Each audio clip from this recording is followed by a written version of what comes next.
शयनमस्तु तैतं चनन्द्रियानन्दिमं क्षीणिनन्दिशः परमितद्विपदविन्दिप नम्योषिद्धशुभा गुरुवेशः गुपतिज्ञान सहकार तारण तरण समर्थ मुनि गुरु संसार निवार धर्म जुतौ जिनवरे अर्थ तीर्थ जो भय विनाश भव जो मुन ममल ज्ञान पद देव को गुरु को धर्म को साक्षी को बारंबार नमस्कार। श्री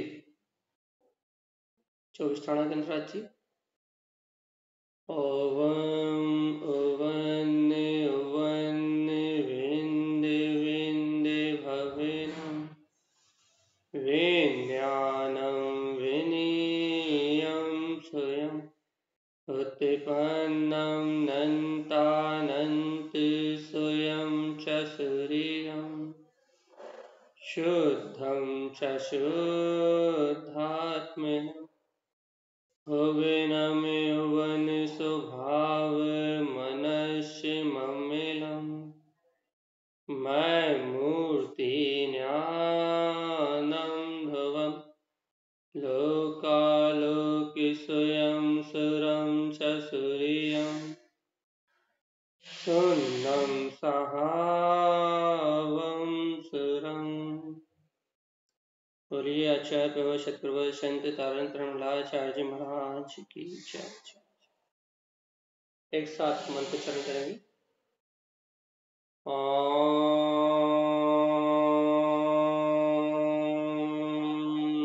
नमः ओम सिद्ध नमो नमः ओम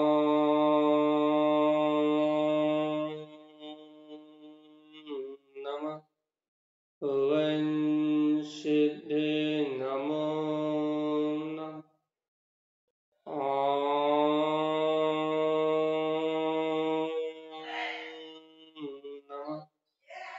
ओम सिद्ध नमो नमः।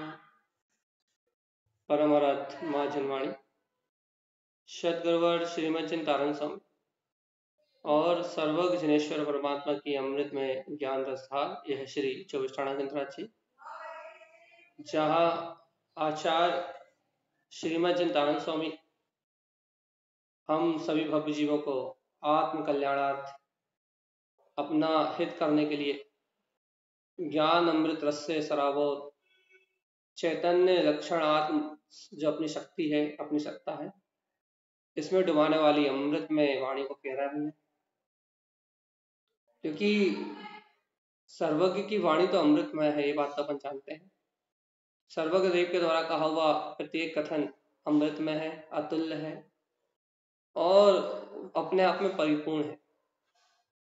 सर्वज्ञ की वाणी में तो कोई भय नहीं है, कोई शल्य नहीं है, कोई शंका नहीं है, किसी प्रकार का कोई संशय नहीं है। 17 संपूर्ण विकार भगवान की वाणी में तो कुछ नहीं है, क्योंकि भगवान की वाणी तो विकार से मुक्त होने का उपदेश दे रही है। लेकिन हमारे अंतर में जो भय है, देखो अभय करने के लिए जिन भगवान के वचन तो सामने हैं, लेकिन अनादिकाल से अपने अंतर में जो भय है, भगवान की वाणी को सुन के भी अपन अपने आप में निश्चिंत नहीं रह पाते।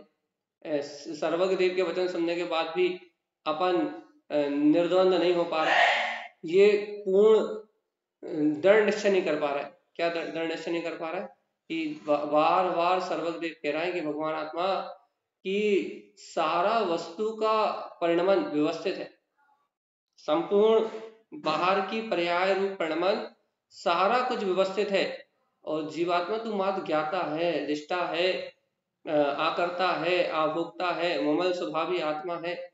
इतनी सारी बातें रोज अपन सुन रहे हैं, लेकिन फिर भी अपन निशंक नहीं हो पा रहा, भय नहीं छोड़ पा रहा, भय लगता है। क्या लगता है भैया? भय लगता है मतलब अंदर में भय उत्पन्न होता है कि हम ऐसा नहीं करेंगे तो कुछ होता नहीं जाएगा। हम जैसे खुदेबादी को लेके ये व्यवहार की बात कर रहे हैं, निश्चय में आते हैं जरा थोड़ी अंतर में। जैसे बाहर में खुदेबादी को देख के नहीं जाएंगे, खुदेबादी को छोड़ देंगे, तो भय लगता है ना, काय का भय भैया कि वो खुदेब हमारा कुछ कर तो नहीं देंगे। या फिर ऐसा भय कि यदि हम अदेवों के दर्शन करने नहीं जाएंगे, मूर्ति आदि आदि आदि जो भी है चेतन के दर्शन करने नहीं जाएंगे, समाज का भय लगता है ना कि समाज में कैसे रहेंगे, सामाजिक व्यवहार कैसे निभाएंगे। ऐसे ही ये बाहर के भय, ये तो बाहर बहुत जड़ बात हो गई, बिल्कुल बाहर की बात हो गई। ऐसे ही जीव को मिथ्यात्व होने से अनेक प्रकार के भय हैं। ऐसे जीव को वस्तु स्वभाव को स्वीकार करने में भय लग रहा है। क्या भय लग रहा है कि एक एक समय का परिणाम क्रमबद्ध कह दो आप, जिससे कि जैसे कर्म करे थे वैसे फल भोगने पड़ रहे हैं, यदि ऐसा जीव से कह दो तो उसे भय लग रहा है। क्या भय लग रहा है भैया? कि भैया देखो देखो देखो देखो देखो कि हम ऐसा कैसे मान लें कि जो हमने पूर्व में करा था वही हम भोग रहे हैं। हमें तो ऐसा दिखाई दे रहा है ना कि सामने वाला कर रहा है। हम ये कैसे मान लें कि हमारे कर्मों का फल ही हम भोग रहे हैं? हम कैसे मान लें? क्यों, क्या समस्या है मानने में? अरे हमें तो आंखों से दिखाई दे रहा है ना, हमें तो वर्तमान में आंखों से दिखाई दे रहा है, हमें तो वर्तमान में इंद्रियों से अनुभव में आ रहा है, हमें तो सामने परिणमन होता हुआ दिखाई दे रहा है।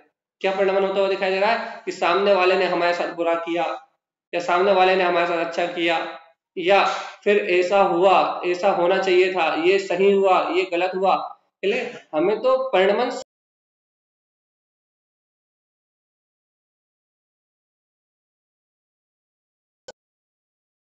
और ये बाहर का परिणमन हमें सामने दिखाई दे रहा है, बाहर की सारी पर्याय हमें सामने दिखाई दे रही है, और केवल आत्मा दिखाई देता नहीं। जो वस्तु स्वभाव भगवान की वाणी में हमने सुना है, केवल वो अनुभव में आता नहीं भैया। तो जीव भयभीत है भैया। किस बात से भयभीत है भैया? भयभीत है क्यों, पहले ये बताओ, पहले बताओ कि भय किसे कहते हैं? ये भय है क्या? वास्तव में भय का जन्म कहाँ से? यदि वैसे संपूर्ण, यदि अपन संक्षेप शॉर्टकट में कहे तो जीव का जो अज्ञान है वो अज्ञान ही उसके भय का कारण। अज्ञान से भयभीतपना क्यों है भैया? अज्ञान होने के कारण से उसे पर वस्तुओं में, अज्ञान क्या है, पर पदार्थों में जो उसको पर पदार्थों का यथार्थ निर्णय नहीं है ना, पर परिणमन पर पर्यायों का यथार्थ निर्णय नहीं है ना। जो बाहर में परिणमन चल रहा है वो पदार्थों का परिणमन है कि नहीं? पुण्य पाप रूप पदार्थ का परिणमन है कि नहीं? तो बाहर में जो पुण्य पाप रूप पदार्थों का परिणमन है, या जो संयोग रूप पदार्थों का परिणमन है, तो जीव को उन पदार्थों का यथार्थ बोध नहीं है, यथार्थ ज्ञान नहीं। और यथार्थ ज्ञान ना होने से, उन पदार्थों की यथार्थता ना जानने से जीव के अंतर में भयभीतपना उत्पन्न हो रहा है। अच्छा बताओ, भय भी एक समय का भाव है कि नहीं? जो जीव को भय लग रहा है, जो जीव को अंतर में भयभीतपना हो रहा है, ये भय भी एक समय का भाव है कि नहीं? और ये भय का जो भाव उत्पन्न हुआ, ये भय संज्ञा से के कारण ही तो उत्पन्न हुआ ना। आहार, भय, मैथुन, परिग्रह, ये चारों संज्ञाएं जीव को अभी संसार अवस्था में है कि नहीं? देखो भैया, संसार अवस्था में चारों प्रकार की संज्ञा है, और अपन चर्चा कर रहे हैं भय की। जीव जीव भयभीत है। काय के नाम पे भयभीत है? जीव अपने स्वभाव को स्वीकार करने के नाम पे भयभीत। अच्छा बता, अंतर में आपको और हमें जो भय लगता है, उस भय की उत्पत्ति का माध्यम क्या? क्या भैया, बाहर का भय तो अपने को पता है, इसलोक भय, परलोक भय, मरण भय, वेदना भय, जुगुप्सा भय, अचानक से होने वाले आश्चर्य होता है, कहने पर भैया अचानक होने वाली घटनाओं से हमें भय भय उत्पन्न होता है। तो भाई भय है क्यों? अपनी आत्मरक्षा के लिए हम भयभीत हैं। हम अपनी सुरक्षा कहां से करना चाहते हैं?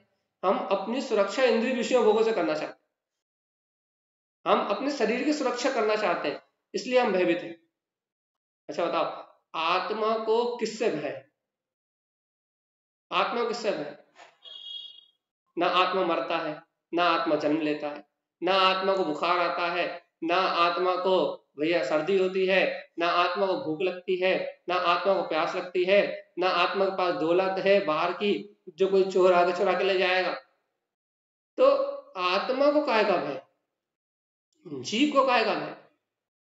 जीव को तो भय जैसी कोई वस्तु उत्पन्न ही नहीं होती, जीव के पास तो भय जैसा कोई परिणाम ही नहीं है। लेकिन भगवान जी, जीव के पास भय जैसा कोई परिणाम नहीं है, इसके बाद भी हम भयभीत क्यों? आपने कभी अंतर में देखा भाई हमें तो डर नहीं लगता? अरे देखो देखो देखो, आपको बाहर में डर नहीं लगता, आप ऐसा कह रहे हो कि हमें बाहर में डर नहीं लगता, हम अकेले रह लेते हैं, हम अकेले कहीं भी घूमने चले जाते हैं, हम तो भैया किसी से भी बात कर लेते हैं। लेकिन भगवान जी, अंतर में देखो, अंतर अंतर में कितने भयभीत है अपन। क्यों भयभीत है? अरे भैया रोग का तो भय लगता है ना, मरने से तो डर लगता है, मृत्यु के नाम से तो भय लगता है। तो ये भयभीत हो क्यों रहा है जी? ये भय का परिणाम उत्पन्न क्यों हो रहा है? तो अपन यदि अंतर में झांक के देखें तो ये भय का परिणाम की उत्पत्ति का कारण है कि जीव अपने आत्मज्ञान से विमुख है, तत्व ज्ञान से विमुख है। और तत्व ज्ञान से विमुख होने के कारण, सत्य वस्तु स्वभाव के निर्णय से रहित होने के कारण इससे अनेक प्रकार के भय उत्पन्न हो रहा है, अनेक प्रकार से भयभीत हो रहा है, भयभीत। और ये जो अंतर में भय का परिणाम है, ये देखो, इसके कारण जीव को सम्यक दर्शन नहीं होता। तारण समझने का ना, दृष्टि भय, मन भय, झड़प भय, ये तीनों प्रकार के भय ये आत्मा को क्या कहते हैं, रत्नत्रय की प्राप्ति नहीं होने देते। तो ये भय है क्या? कर्म संयोग से प्रकट होने वाली पर्याय।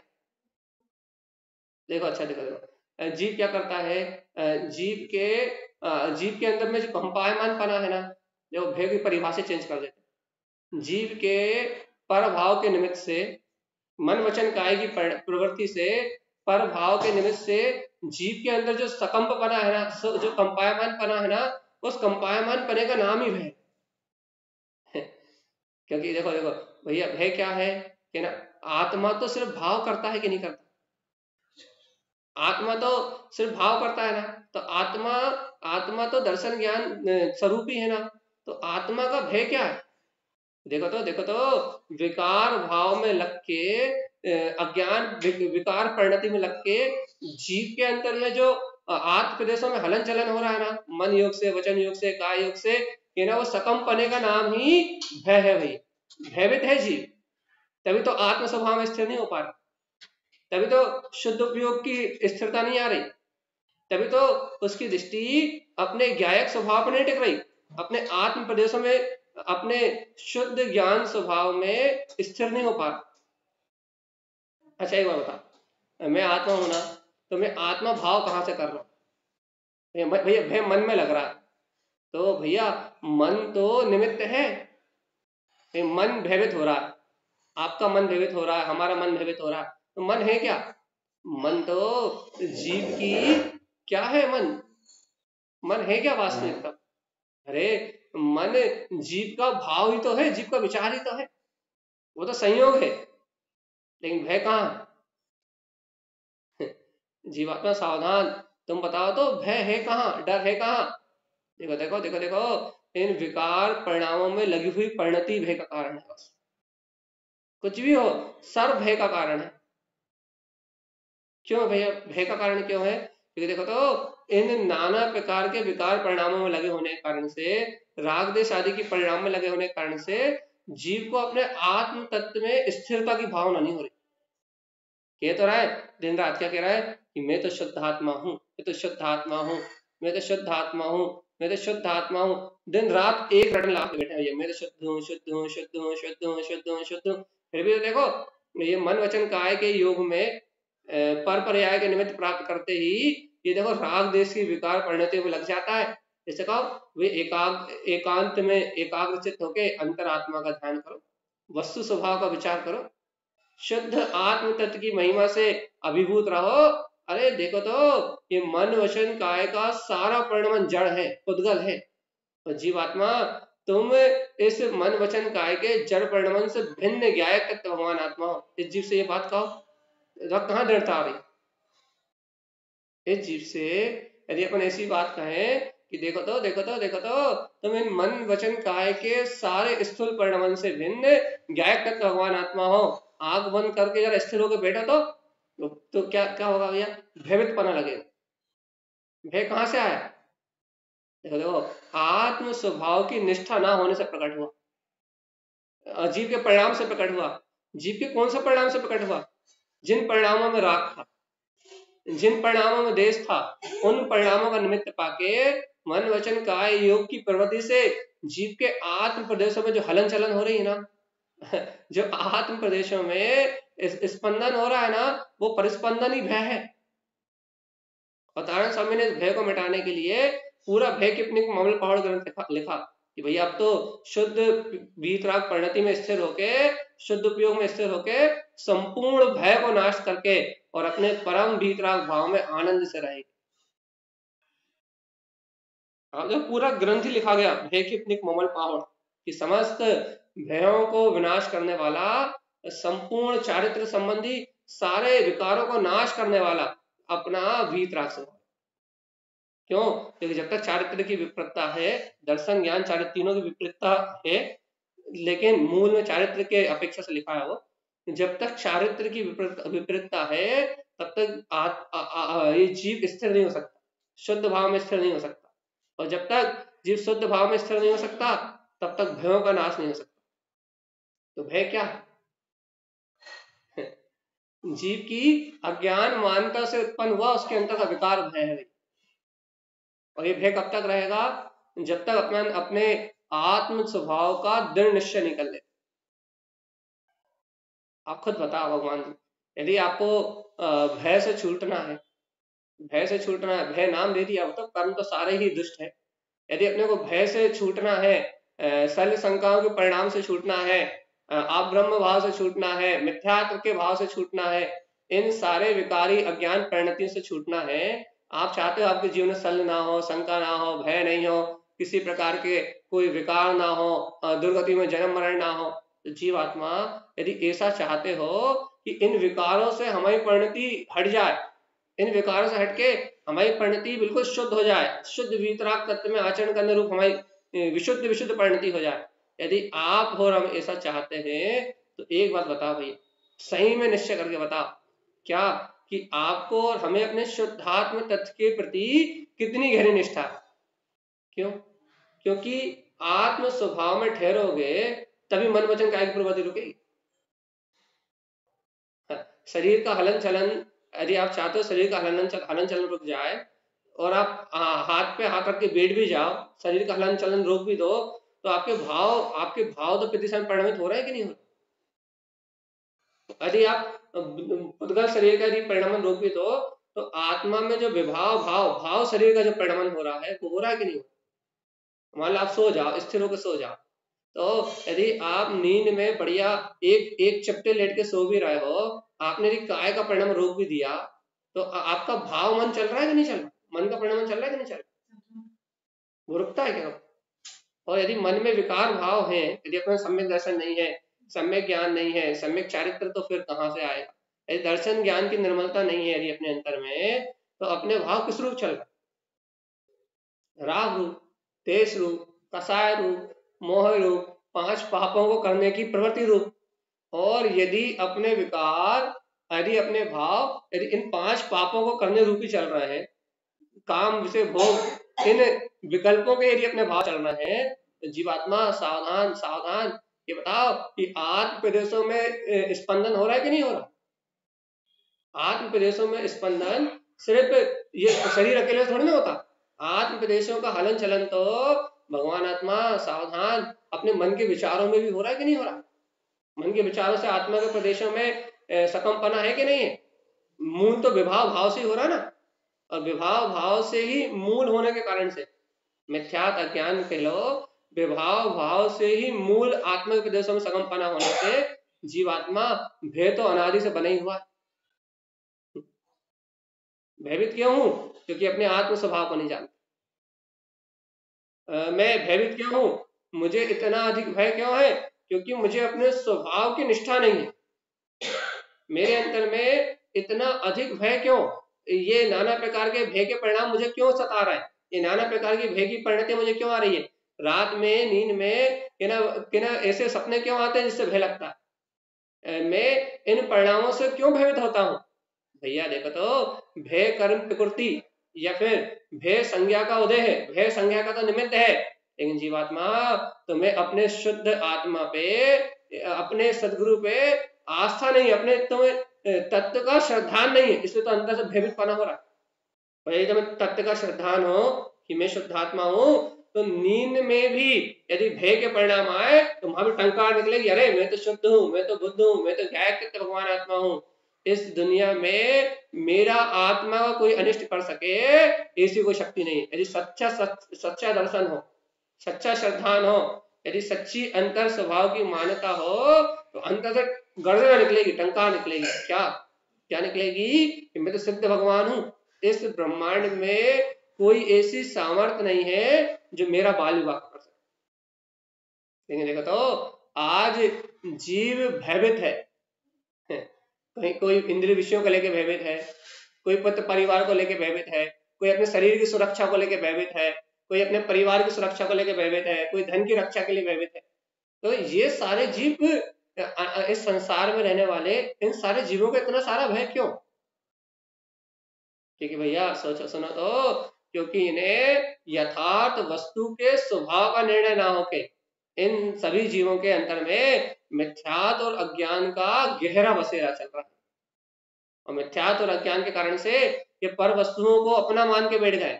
तो जो पर को अपना मानेगा उसे उसके बिछड़ने का दुख तो होगा ही होगा। अच्छा बताओ, घर बिछड़ेगा, परिवार बिछड़ेगा, संयोग बिछड़ेंगे, तो पर को यदि अपना मानोगे तो इन्हें खोने का डर तो रहेगा ही रहेगा। लेकिन एक बार बताओ, आत्मा में से क्या बिछड़ेगा?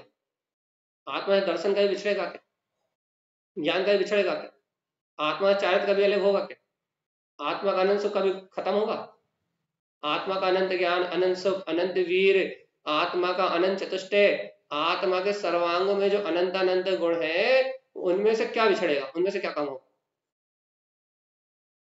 बताओ, आत्मा के एक प्रदेश भी क्या कभी आत्मा से अलग हो सकता है?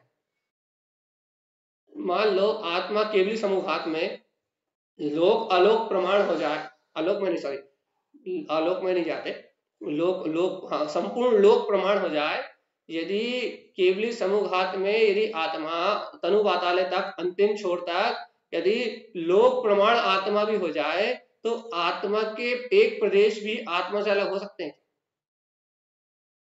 हो सकते हैं? सोचो तो, आत्मा का एक प्रदेश भी आत्मा से नहीं बिछड़ सकता, आत्मा का एक गुण भी आत्मा से नहीं बिगड़ सकता, बिछड़ सकता। अरे ये तो छोड़ो, आत्मा के जो गुणों की पर्याय चल रही है, वो पर्याय भी आत्मा के गुण अनुरूप चल रही है, वो पर्याय को भी तू नहीं बदल सकता, वो भी पर्याय को द्रव से द्रव के परिणाम को भी अलग नहीं किया जा सकता। भगवान जी जब इस शुद्ध आत्मा से, इस अपने चैतन्य द्रव से, जब अपने जीव आत्मा से कुछ अलग हो ही नहीं सकता, तो तुम्हें भय पाएगा। इसी बात का भय है ना कि तुम आत्मा को आत्मा नहीं मान रहे और पर वस्तुओं को अपना मान रहे हो, इसलिए भयभीत हो। भय की उत्पत्ति का कारण क्या? पर में अपनापन। डर का डर का मूल कारण क्या? कि पर पराई वस्तुओं में अपनेपन की मान्यता होने से, मिथ्या मान्यता होने के कारण से हमारे अंतर में अनेक भय सल चिंता उत्पन्न हो रही। और जीवात्मा यदि आत्म तत्व का निर्णय कर लो, स्वद्रव का निर्णय कर लो, तो भगवान आत्मा इस शुद्ध द्रव आत्मा से तो कुछ बिछुड़ना है ही नहीं, भय का आएगा। पता है इस विषय में कोई कुछ कहना चाहता है, इस चिंतन को और ज्यादा कोई विस्तार से समझना चाहता है तो स्वागत है, जूम पे किसी का भी। भय आया कहां से और भय जाएगा कहां? बोलो फटाफट, कौन खोल रहा म्यूट?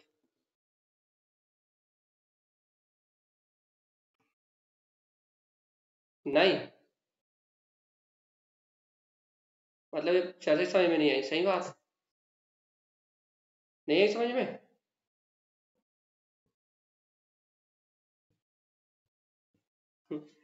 मतलब वैसे कठिन हो गया है ना, तो मतलब इसको और सरल करें, कैसे समझाएं?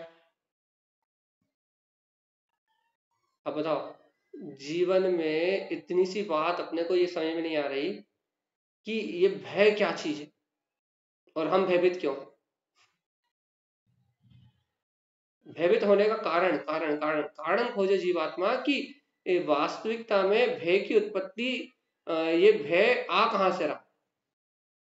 आत्मा को नहीं मानने से, अपने आत्मा को, शरीर के पदार्थों का यथार्थ ज्ञान ना होने से, हाँ, ये आत्म तत्व का वस्तु स्वभाव का सही निर्णय ना होने से। देखो, आत्मा प्रति समय भाव रूप परिणमित हो रहा है, और यदि ये भाव पर के लिए है, पर वस्तु के लिए है, पुद्गल के लिए है, इंद्रिय विषय भोग के लिए है, कसाय के लिए है, बाहर के अज्ञान प्रपंचों के लिए है, यदि जीव का ये भाव पर के लिए है तो भय नियम से उत्पन्न हो। क्यों भैया? यदि ये भाव पर के लिए है तो भय नियम से क्यों उत्पन्न होगा? क्योंकि भैया सुनो तो, पर का पुद्गल का स्वभाव मिलना और बिछुड़ना है। पुद्गल आपस में मिलते और बिछुड़ते हैं। और देखो तो, इस जीव का भी कर्मों का स्वभाव, ये जो कर्मों का आश्रय करता है, ये कर्मों का आश्रय करने के बाद ये आश्रय के साथ आश्रय बंध भी होता है, और फिर उन कर्मों की निजरा भी होती। ये कर्म जीव से मिलते भी हैं और ये कर्म जीव से बिछुड़ते भी हैं।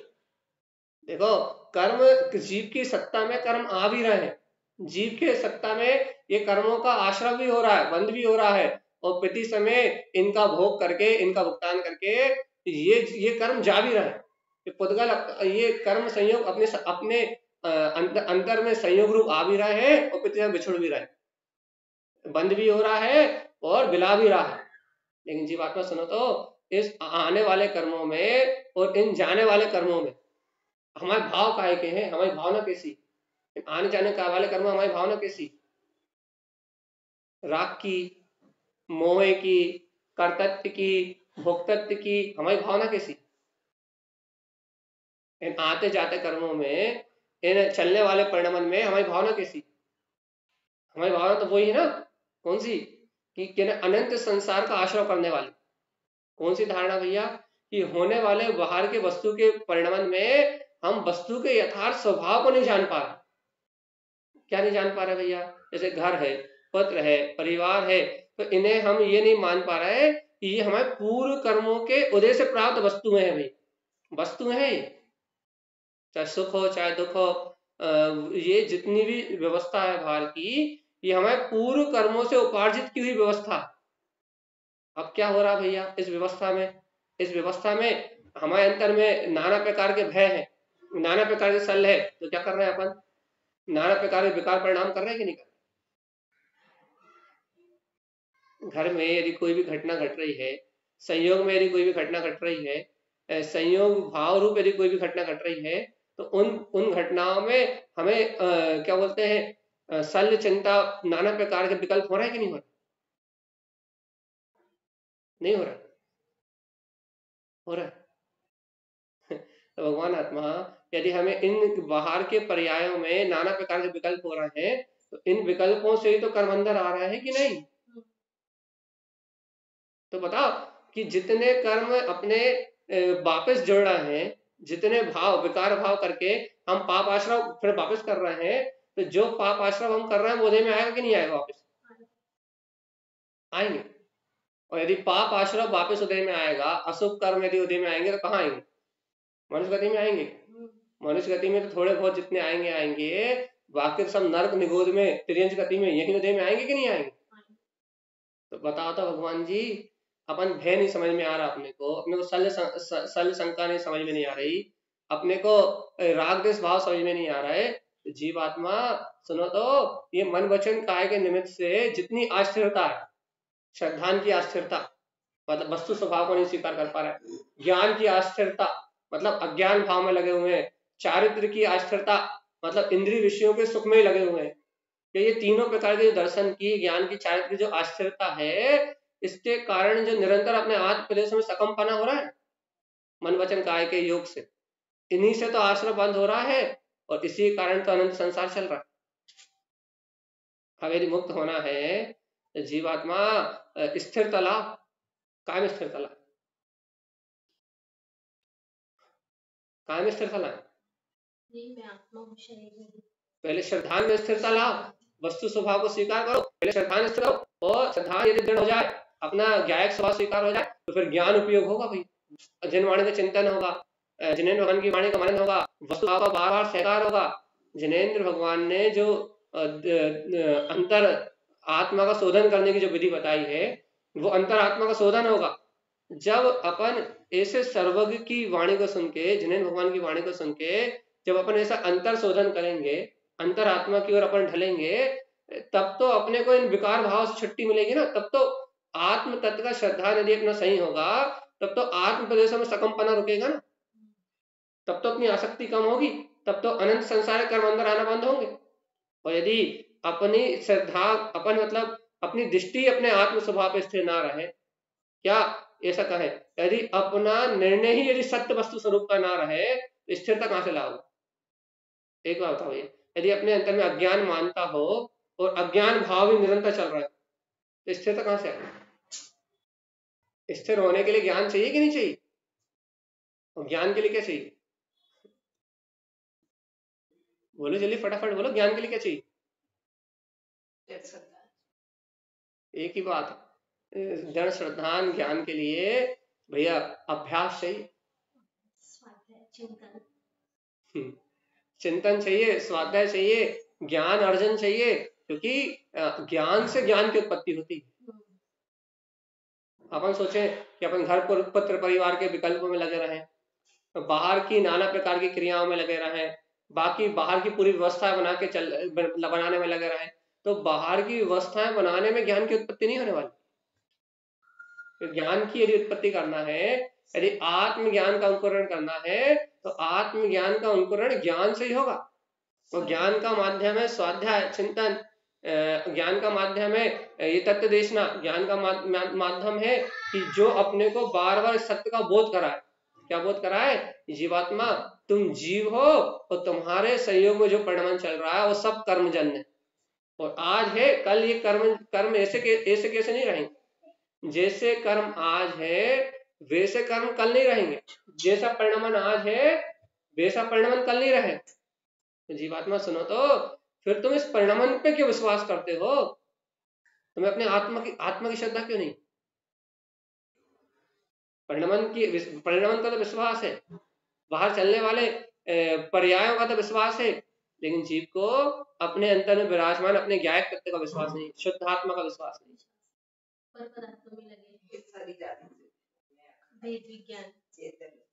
कितने अच्छे से कह रहे हैं कि शरीर आदि से भिन्न मैं एक अखंड अभेद अविनाशी ज्ञायक तत्व भगवान आत्मा। बात कितनी अच्छी है, कितनी सुंदर है, लेकिन देखो तो अपने को उसकी श्रद्धा तो हो, श्रद्धा श्रद्धा श्रद्धा विश्वास, क्या विश्वास? यही दृढ़ विश्वास कि मैं आत्मा हूँ, शरीर नहीं। हम शरीर के भोगों में लगे हैं, शरीर के सुख के लिए, बाहरी सुख के लिए। ये बात अपने दृढ़ निश्चय में आ जाए तो अपना चित्त, अपना उपयोग बाहर की क्रियाओं में न लग के अपना चित्त, अपना उपयोग आत्मचिंतन और अपने आत्मा के हित में लगे, तो भय विंसेगा। ये सब है ना, मंत्र में बैठ के अपन को इतना ध्यान याद है कि हम शरीर में है, पर बाहर निकलते ना पर पदार्थ में। अरे भगवान जी, निष्ठा नहीं हो रही इसलिए बाहर जाकर भूल जाते हो। भूल जाते। जिस दिन निष्ठा हो जाएगी, दृढ़ता आ जाएगी कि मैं वो शुद्ध चेतना ही हूँ, उस दिन भूलने का कोई काम नहीं। पता आप जूम वालों से पूछे वापस कि चर्चा सरल हुई कि नहीं हुई? पहले तो कठिन लग रही थी। क्या बात है संजय दीदी, आप ही खोलो म्यूट अब तो, बाकी सब तो जय तारण भैया जी, सरल है भैया जी। हो गई सरल जी भैया जी, पहले कठिन लग रही थी। तो क्या क्या कहना चाह रहे हैं, क्या समझना चाह रहे हैं अपन? स्थिरता समझना चाह रहे हैं भाई। देखो, हर व्यक्ति चाहता है कि उसका ध्यान लगे, हर व्यक्ति चाहता है कि वो सामायिक करे, हर व्यक्ति चाहता है, जो भी मोक्ष मार्ग के प्रेमी है वो व्यक्ति चाहता है कि भैया मंत्र आत्मा में डूबे, हम स्थिर हों। या फिर जो भी थोड़ी बहुत आत्मा की बात सुनते हैं तो ऐसा भाव आता है हम भी उस आत्म तत्व को एक समय के लिए अनुभव कर लें, हम भी उस ज्ञायक आत्मा को एक पल के लिए प्रकट कर लें। हर व्यक्ति ऐसा चाहता है भाई, लेकिन सुनो तो ऐसा चाहते तो हो, लेकिन भगवान जी सुनो, आत्मा में स्थिरता तब होगी जब सच्चा श्रद्धान और ज्ञान होगा। बिना श्रद्धान और बिना ज्ञान के, अरे बिना चारित्र के आत्मा में इस प्रवेश पाना, ये आत्मा की स्थिरता को प्रकट करना संभव नहीं है। चाहे तुम कितने ध्यान सेंटर चले जाओ, चाहे तुम कितने योगा क्लास कर लो, चाहे तुम कितने लाखों की मेडिटेशन की फीस भर दो, तुम कहीं भी चले जाओ, चाहे तुम कोई सी भी श्वास उच्छ्वास की कोई सी भी क्रिया सीख लो, भगवान जी जब तक सम्यक दर्शन ज्ञान चारित्र की आराधना नहीं होने वाली, जब तक सच्चा ज्ञान नहीं होगा, तब तक आत्म समाधि जैसा कोई विषय है ही नहीं। क्योंकि आत्मा के उपदेशों में हलन चलन, हम कह रहे हैं ना, ध्यान की मुद्रा में बैठने से नहीं होता। आत्म उपदेशों में हलन चलन तब रुकता है जब अंतर में जीव की विभाव परिणति रुके, मिथ्यात्व की परिणति रुके, मिथ्यात्व अज्ञान की। भैया जी, जब तक अपने स्वभाव का और आत्मा का बोध नहीं आता, जब तक अपन कुछ समझ ही नहीं सकते। बिल्कुल, जब तक अपने ज्ञायक तत्व का बोध नहीं होता, जब तक अपने ज्ञायक स्वभाव का बोध नहीं होता, तब तक अपन को समझ ही नहीं सकते। समझ क्या समझ नहीं सकते? मोक्ष मार्ग जैसी कोई धारा प्रकट ही नहीं होती, सम्यक दर्शन जैसी कोई धारा प्रकट ही नहीं होती। और जब तक अपने अंदर सम्यक दर्शन की धारा प्रकट नहीं होगी, तब तक जीवात्मा कल्याण कहां से करोगे? धारा, अंतर ज्ञान धारा तो प्रकट हो, तब तो जीव कर्म धारा से युद्ध कर पाए। युद्ध कर पाए मतलब लड़ना नहीं है, अर्थात जब तक अंतर में ज्ञान धारा प्रकट नहीं होगी, तब तक कर्मों से मुक्त होने की भावना कहां से बनेगी? कर्मों से छूटने का भाव कहां से बनेगा? ज्ञान धारा तो चाहिए ना। जीवात्मा सावधान सावधान, तुम्हें अंतर ज्ञान स्वभाव की धारा तो चाहिए ना। अच्छा बताओ, तो भैया कहते हैं ना मोक्ष मार्ग के लिए बल चाहिए, तो काय का बल चाहिए? चाकू का, तलवार का, बंदूक का, काय का बल चाहिए? धन का, दौलत का, काय का बल चाहिए?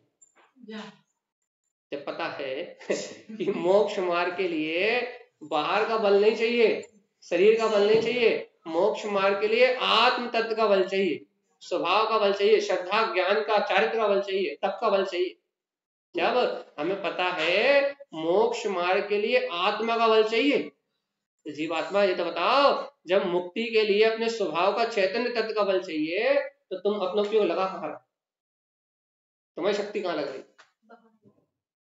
जीवात्मा याद रखो, जब तक अपना अंतर आत्मा का सच्चा बल अपने अंदर जागृत नहीं होगा, तत्व का जब तक श्रद्धा नहीं होगा, ज्ञान उपयोग को प्रकट नहीं करोगे, बार बार ज्ञान की आराधना नहीं करोगे, दिन रात बार बार मैं ज्ञायक आत्मा हूं, मैं ज्ञायक आत्मा हूं, मैं ज्ञायक आत्मा हूं, मैं ज्ञायक आत्मा हूं, मैं ज्ञायक आत्मा हूं, मैं ज्ञायक आत्मा हूं, जब तक बार बार ज्ञान की आराधना नहीं करोगे, ज्ञान में स्थिरता नहीं आएगी, तब तक आत्म प्रदेशों में सकमपना नहीं रुकेगा। और जब तक आत्म प्रदेशों में सकमपना नहीं रुकेगा, तब तक भय खत्म नहीं होगा। तो भय का मतलब है संसार, अनंत कर्मों का आश्रय। जब तक कर्म है, आश्रव है, आश्रव का नाम ही भय है। जब तक कर्मों का आश्रव है, तब तक भय खत्म नहीं होगा। क्यों? क्योंकि जीव जब तक कर्म करेगा, तो तब तक भैया वो कर्मोदय में आएंगे, वो कर्मोदय में आएंगे, कर्मों से मिलना बिछड़ना होगा, तो भय तो उत्पन्न हो गई। विकार भाव है तब तक भय है, और जहां विकार खत्म वहां पे खत्म। जहां जब तक पर से मोह है, तब तक भय है। क्यों क्यों क्यों? क्योंकि पर मिलेगा बिछड़ेगा, मिलेगा यदि इष्ट मिलेगा तो खुश हो जाओगे, अनिष्ट मिलेगा तो भयभीत हो जाओगे, या फिर इष्ट के मिलने के बाद इष्ट बिछड़ेगा तब भयभीत रहोगे। देखो, जब तक इष्ट नहीं मिलता,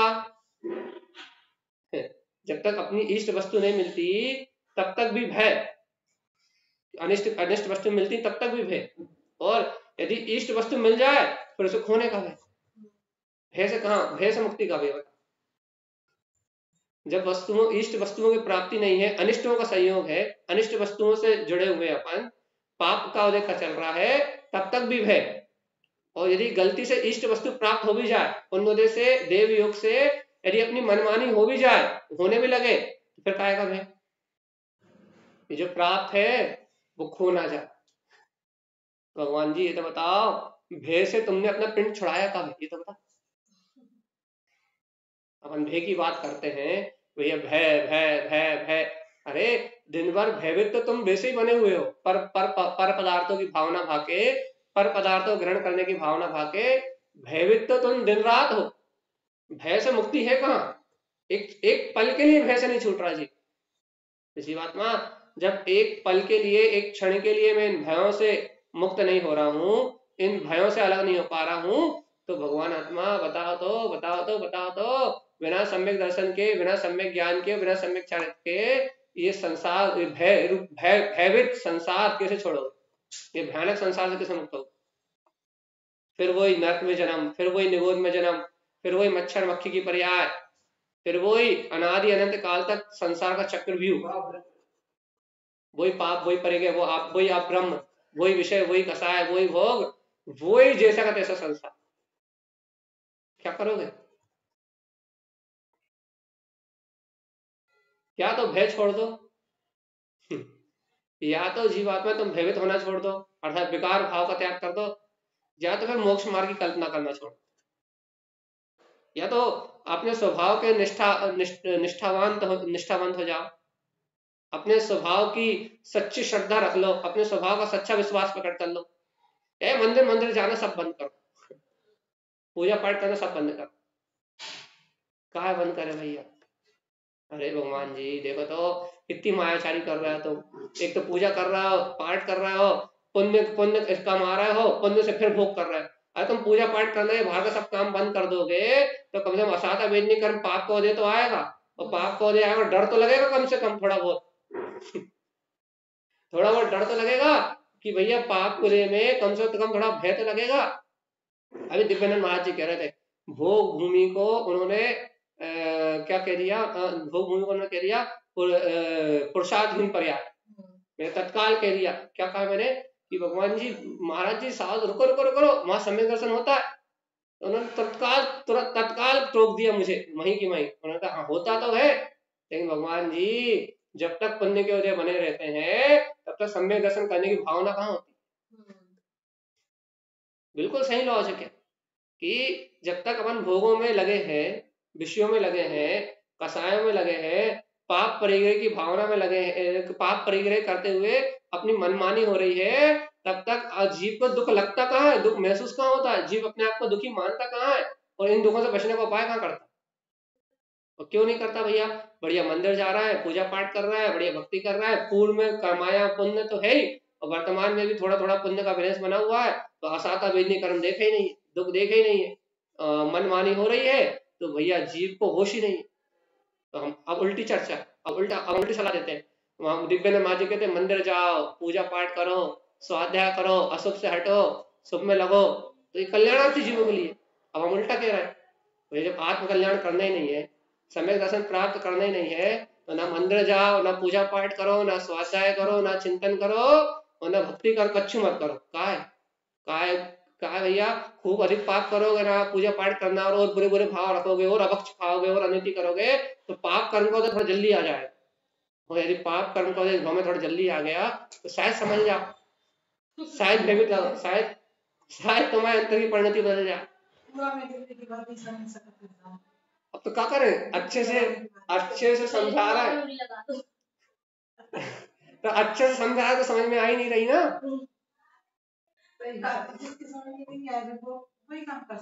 क्या करें जब अच्छे से जिन्हें भगवान जब कह रहे हैं, गुरु महाराज जब बार बार कह रहे हैं कि तू स्वयं भगवान है, इन पर भाव का करता नहीं है, इन पर भाव का भोगता नहीं है, दुनियादारी के काम करने वाला तू नहीं है, जब इतने अच्छे से इतने प्रेम से जब सदगुरुदेव समझा रहे हैं समझ में नहीं आ रही, इतने अच्छे सीधा सीधा मोक्ष मार्ग दे रहा है, अच्छा भैया बाहर का वैभव मिला है, समझने की शक्ति मिली है, जिनवाणी मिली है, स्वाध्याय करो, चिंतन करो, तत्व चर्चा सुनो, आत्मा से परमात्मा बनने का मार्ग बनाओ। भाई इतना अच्छा मार्ग जब दे रहे हैं तब समझ में आ नहीं रही, इतनी सीधी सीधी बात अच्छी लग नहीं रही। तो भैया जब इतना अच्छा मार्ग अच्छा नहीं लग रहा तो फिर क्या कर, फिर क्या नाटक कर रहे हो? मंदिर आके नाटक कर रहे हो हम धर्मात्मा है कि नहीं? नाटक ही तो नौटंकी है कि हम अपनी कह रहे सफेद कपड़े पहन के नाटक कर रहे हैं भैया कि भैया जी। अरे भगवान जी यदि अंतर में वैसी विशुद्ध परिणति नहीं है, वैसे ब्रह्म स्वभाव में रमने का भाव नहीं है, तो नाटक कर क्यों रहा है? ये तो बता, किसको दिखाने के लिए? हम तो भगवान को दिखाने के लिए नाटक कर रहा है घर वालों को दिखाने के लिए नाटक कर रहा है, या फिर पुण्य की कामना नाटक कर रहा है कि भैया पुण्य बना रहा है तो हमारे भोगों में कोई अंतर आए ना आए, हम मंदिर क्यों जाते हैं भैया, हमारे भोग ना रुके इसलिए। तो भगवान जी भोगों की लालसा से ही यदि सारे काम कर रहे हैं भगवान जी, तो अनंत भाव तक नरकों में भुगतना पड़ेगा तुम्हें ऐसा। अनंत भाव बढ़ जाएंगे जीवात्मा, एक तो भाव नहीं बढ़ेंगे, अनंत भाव बढ़ जाएंगे, अनंत भाव। और उन अनंत भावों में 1 इंद्रिय 2 इंद्रिय 3 इंद्रिय पर्याय जन्म मरण करते रहना। जीवात्मा समझ में आया कि नहीं आया भय? आज तो सब शून्य सपाट बैठे हुए हैं। मनोरमा जी आप ही बोलो कुछ, समझ में आया कि ऊपर से गया?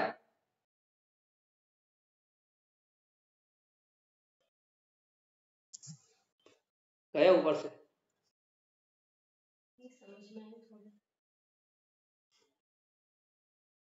तो देखो इस बात को यदि अपन और गहराई से अनुभव करना चाहें तो अपन अपने एक एक समय के परिणाम को, हमने कल भी रात में भी आपसे कहा था, यदि हम इस बात को और गहराई से पकड़ना चाहें, इस भय को और गहराई से पकड़ना चाहें, तो हमें अपने एक एक समय के भाव को पकड़ना पड़ेगा। हम एक एक समय के पकड़ में नहीं आते, कहने में एक एक समय आता है, मतलब हर एक घड़ी अपने भाव को पकड़ना पड़ेगा।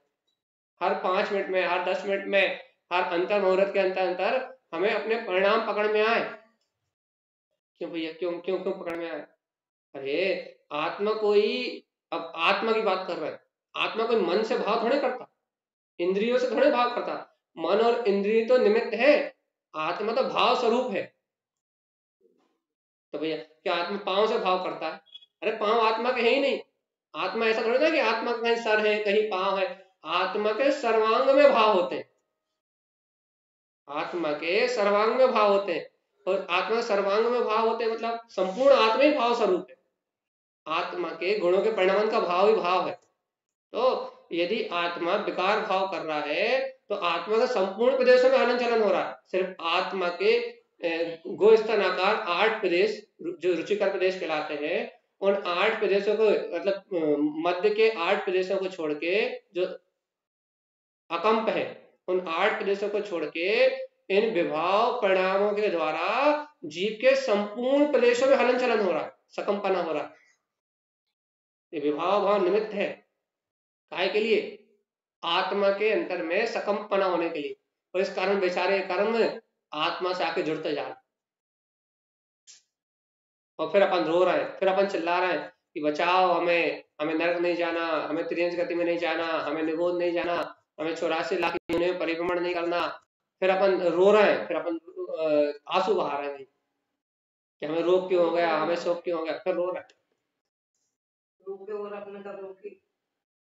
वो तो अज्ञानी जीव को तो रोना रुदन हो गई होगा, अज्ञानी जीव तो कर्मों के नाम पर रोए गई। क्यों? क्योंकि साता कर्म में जो हर्षित होगा, भोगों में जो गाफिल होगा, उसको जब क्या बोलते हैं, उससे विपरीतता मिलेगी। जब भोग छिनेंगे, जब आसाता वेदनी कर्म का उदय आएगा, तो उसके जीवन में आकुलता तो होगी होगी। क्योंकि जिसने, कहते ना, सुख में जिसने अपने परमात्मा तत्व को सुमरण नहीं किया, अब दुख में यदि उसे वो और याद आने कहां वाली, और भूल जाएगा वो तो दुख में तो और भूल जाएगा। तो क्या करना है जल्दी बता दो। इस भाव में आत्मा की रुचि लग पाएगी कि नहीं? इस समय वस्तु स्वभाव की निष्ठा हो पाएगी कि नहीं? इस जन्म में अपने ज्ञायक तत्व का श्रद्धान कर पाएंगे कि नहीं? इस जन्म में इस सत्य पे निष्ठा कर पाएंगे कि नहीं कर पाएंगे? किस सत्य पे? किस सत्य पे? किस सत्य पे?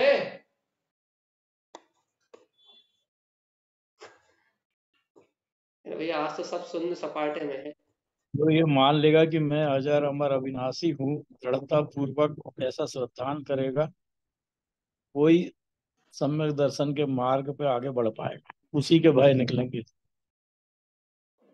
अरे भैया हर एक परिणाम भय है, जो भी विभाव, अपन तो सिर्फ जो मन को डर लगता है ना, सिर्फ उसे भय मानते हैं। जी इस निमित्त जी। आत्मा में सकंपना हो रहा है, वो सकंपने का नाम भय है आध्यात्मिक दृष्टि से। भय कर्म की प्रकृति तो भय है ही, वो तो डर और मन तक आता है, मन तो कसाय भाव के निमित्त से आत्मा में सकंपना होगा ना। हाँ, कसाय भाव के निमित्त से आत्मा में सकंपना होगा। हाँ, प्रत्येक भाव आत्मा में सकंपने का कारण बनेगा। विभाव पर, जी अशुभ भाव, अनंत संसार का कारण, मिथ्यात्व सहित जो भी भाव होगा वो अनंत संसार के बंध का कारण बनेगा। और जिससे आत्मा कर्म बंद करेगी, आश्रव करेगी, अनंत संसार को मानेगी, वो सारे भाव अनंत भय के कारण। और भैया इस भय को मिटाने का देखो तरीका कितना शानदार, बाहर से कुछ नहीं करना, इस भय से छूटने का आप उपाय देखो, सम्यक दर्शन रूपी उपाय देखो आप। जहां आत्म तत्व का निर्णय होगा, जहां मेरी मान्यता स्थिर होगी, जहां मेरा ज्ञान में स्थिर होगा, अर्थात जहां ज्ञान में अपने ज्ञायक स्वभाव का बोध बनेगा, जागेगा, वहां भय खत्म। क्यों खत्म? कारण बता, हमने तीर समझा दिया आपको। मैं आत्मा हूँ, शरीर एक भिन्नता जो है आत्मा और शरीर की, वो उसका चिंतन करने लग जाएंगे तो भय अपने आप ही। हाँ, तो मन का भय खत्म हो जाएगा। आपने सही, ये मन का भय खत्म करा आपने। तो देखो ये बताओगे आप ये बात कि आत्मा का ज्ञान होते ही, तत्व की मान्यता होते ही, आत्मज्ञान होते ही भय कैसे खत्म होगा? जब आत्मज्ञान हो जाएगा तो फिर उसके भीतर से कसाय के जो निमित्त हैं या कसाय के कारण जो भाव हो रहे हैं वो भाव उसके नहीं होंगे। क्योंकि वो मान लेगा कि जो कुछ परिणमन चल रहा है वो सब परिणमन कर्मोदय जन्य है। बाहर में चलने वाला परिणमन मेरे पूर्व के कर्मोदय जन्य है और मैं इसमें कोई परिवर्तन कर नहीं सकता। मैं केवल इससे अपने को भिन्न ज्ञायक अनुभव कर सकता हूँ और ज्ञायक होकर या ज्ञाता दृष्टा रहकर इनके परिणमन को देख सकता हूँ। जब ऐसा श्रद्धान होके स्वयं को ज्ञायक देख लेगा तो फिर भय निकल जाएंगे। हाँ, मन के भय संयोग के भय निकाले, और आत्मा में दर्शन ज्ञान की स्थिरता होगी, आत्मा की चंचलता विलाएगी, अंतर्भाव की चंचलता विलाएगी, तो अनंत संसार का आश्रव नहीं होगा। आश्रव तो होगा लेकिन ऐसे शुभ परिणाम का आश्रव होगा आगामी भाव में। शुभ आश्रव, अशुभ आश्रव नहीं होगा। ऐसा ऐसा शुभ आश्रव होगा जो भय में निमित्त नहीं बनेगा बाहर से, वो तो गया अलग। लेकिन जो आत्मा के प्रदेशों में भाव के कारण जो स्पंदन था ना, सकंपना, वो खत्म हो जाए। और सकंपना गया, आत्मा में दर्शन ज्ञान की और चारित्र की स्थिरता बनी, और कर्म तरातर टूटते हैं। जो पूर्व के बंधे हुए कर्म टूटेंगे, ज्ञान और चारित्र की जो इससे, जैसे महाराज जी कह रहे थे ना, क्या कह रहे थे, बंध विचुप्ति, स्थिति विचुप्ति, हाँ, जो सत्ता विचुप्ति, जो आत्मा के कर्म बंधे हुए ना, सत्ता में पड़े ना, वो सत्ता में पड़े हुए कर्म की विचुप्ति तड़ातड़ टूटेंगे। जहाँ पुण्य के संचय होंगे, वो अशुभ भाव का, अशुभ पाप आदि कर्म का भाव मिलाएगा, पुण्य आदि कर्म बनेंगे। वो तो छोड़ो, जो अनंत भवों के सत्ता में जो कर्म डले ना, वो क्योंकि अनंत संसार से होगा जीव का, अनंत भवों के 70 कोड़ा कोड़ी सागर तक के कर्मों की जो है, लेकिन जो सम्यक दर्शन होता है उसे 1 कोड़ा कोड़ी के अंदर का मोहिनी कर्म होता है। लेकिन जो अनंत कोड़ा कोड़ी सागरों के जो कर्म बने ना, उन कर्मों की सत्ता विचुप्ति होगी, सत्ता में पड़े कर्म तड़ातड़ टूटेंगे। अरे आचार्यों ने तो इतना कहा है, आत्म तत्व का रुचि पूर्वक स्वाध्याय करने से, आत्मा की चर्चा मात्र करने से 600-700 सागर के कर्म टूटते हैं। चर्चा मात्र करने से, रुचि पूर्वक, सिर्फ चर्चा करने मात्र। कितने समय के? 600-700 सागर के। सोचो कितने कर्म की सत्ता पड़ी है, कोड़ा कोड़ी सागरों की सत्ता पड़ी। तो ये आत्मा के दर्शन ज्ञान की स्थिरता होने से जो सकंपना खत्म होता है, जो अंतरात्मा ज्ञान दर्शन में स्थिरता आती, उससे जीव की मुक्ति होती है। और नए नए मुक्ति के लिए कौन कौन से मंदिर जा रहा है, कौन कौन से विधान कर रहा है, कौन कौन सी पूजा कर रहा है, कौन कौन से तीर्थों की वंदना कर रहा है, कुछ नहीं होता इन सबसे। जो मार्ग है सम्यक दर्शन का, ज्ञान का, चारित्र का, तत्वासूत्र पढ़ तो रहे कि सम्यक दर्शन ज्ञान चारित्राणी मोक्ष मार्ग पढ़ तो रहे, लेकिन उसको अंगीकार कर कहाँ रहा है भगवान जी? अच्छा बता, क्या बोलते हैं तत्वा सूत्र में, एक भी सूत्र ऐसा बताओ, किस उमा स्वामी जी द्वारा लिखा हुआ एक भी सूत्र ऐसा बताओ, जब उन्होंने मोक्ष मार्ग खोला तो उन्होंने एक भी सूत्र में ऐसा लिखा, पूजा पाठ मोक्ष मार्ग।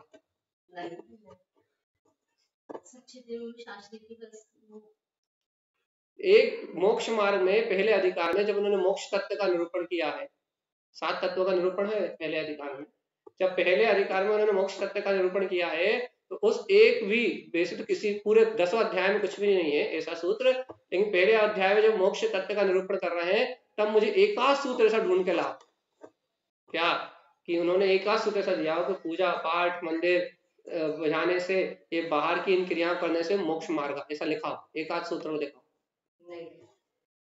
भगवान जी जब आचार्यों ने इन बाहर की क्रियाओं को मोक्ष का मार्ग ही नहीं कहा, तो फिर हम मोक्ष जाने के लिए पागलपन की क्रियाएं क्यों कर? पहले तो मोक्ष जाने के लिए कर ही नहीं रहे अपन तो भौतिक सुखों के लिए कर रहे हैं। और यदि कोई अपन भौतिक सुखों को प्राप्त करने के लिए, हमारे घर में दुख ना आए, हमारे सुख समृद्धि बनी रहा है, इसलिए मंदिर आदि का व्यवहार हो रहा है, लेकिन यदि कोई जीव इसे मोक्ष मार्ग मान के कर रहा है तो फिर वो मूढ़ है, फिर वो अज्ञानी है, फिर वो अनंत संसार का भोगी है।